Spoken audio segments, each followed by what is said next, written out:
Cyndi Lauper says there was no real feud with Madonna. I've loved her ever since like a prayer. Exclusive. 1983 was a very good year for pop music, and made up pop feuds. In July of 1983, Madonna released the first album, featuring her hits Holiday Dress You Up and Borderline.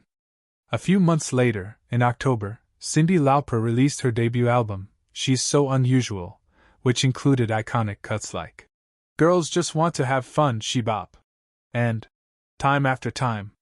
Both women had big, quirky personalities, a creative thrift store punk aesthetic, and infectiously fun radio hits.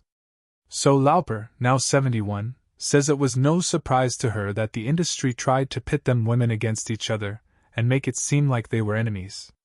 In the 80s, they started to pit women against each other. She tells People. Well, actually, it started in the 60s, the pitting of women against each other and wanting them to go back to what they'd been doing before women's lib or whatever, she says. But the Madonna beef, she says, was simply made up. As soon as I saw her do Like a Prayer, I was like, oh my god. I love her. And I've loved her ever since, Lauper says. In an interview with The Guardian over the summer, Lauper talked more about the fictional feud.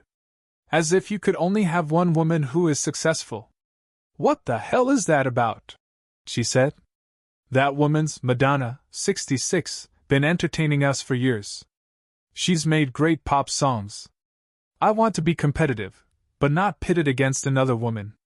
I'm not into that, Lauper added at the time.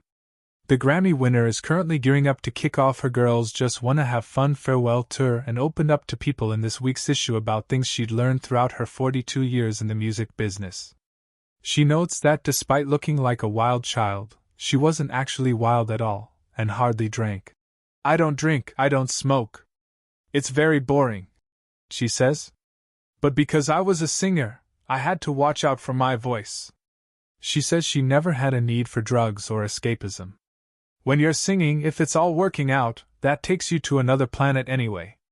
She's even talked about how her first big splurge when she became famous was a washer and dryer. I still love my washer-dryer closet, she says with a laugh. But don't mistake her for a domestic goddess. Was it Joan Rivers who said cleaning a house doesn't make you sexy? No man ever came home and said, "This is immaculate, you hot bitch. Let's do it right here." For more on Cyndi Lauper, pick up the latest issue of People, on stands everywhere Friday.